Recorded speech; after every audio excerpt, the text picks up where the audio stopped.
Let's just say you love swimming and would absolutely love to go into the sea. But you're standing there watching the waves and you're too scared to go in. I hope you're not waiting around for the waves to stop, because that's never going to happen. You'll end up waiting and waiting and missing out on a really great time to swim. It's true. Unfortunately, a lot of investors are just like that. They wait for the waves to stop because they're afraid of risks, or they just don't have enough information about the real investment environment. They think the market is too volatile and they're waiting for it to stabilize. Either that, or they haven't even thought about investing or planning for the future. Whatever the reason, it leads to one big problem: delay in investment. So here's what typically happens. Suppose your friend invests rupees 10,000 a month for a period of 10 years. At the end of the 10 years, he would have invested 12 lakhs. With an assumed return of 15% per annum, your friend would have managed to accumulate a little over 27.5 lakhs. You, on the other hand, were still waiting for the waves to go down, but they never did. But seeing your friend's money grow steadily, you got a little confident of stepping into the water.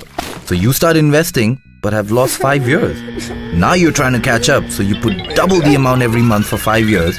You end up investing the same amount, but at the end of 5 years, you would have accumulated only a little less than 18 lakhs. Meaning that delay really cost you.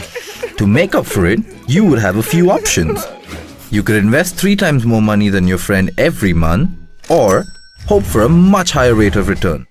The return expectation is not entirely impossible, but you would need to take much higher risk. Wondering how your friend benefited so much by just starting early? This concept is known as the power of compounding. It's really pretty easy. The power of compounding allows for a small sum of money invested over a longer period of time to grow to an amount that is significantly larger. This is because the interest rate benefit is compounded and the effect only keeps growing the longer an investor stays invested. Let's try this with an easier example. Say you invest 50,000 rupees in 1 year and get a 10% return on that investment. At the end of the first year, you will have 55,000. If your money is still invested for another year at the same rate of return, at the end of the second year, you would have accumulated 60,500. If this went on for 10 years, your final amount would be over rupees 1,25,000. Now that's quite a sum for a one-time investment of rupees 50,000.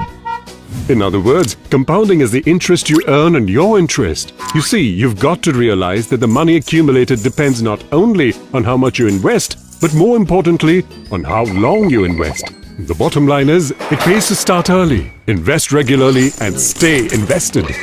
Now don't waste your time watching the waves. Just take a dip. The sea has a lot in store for you.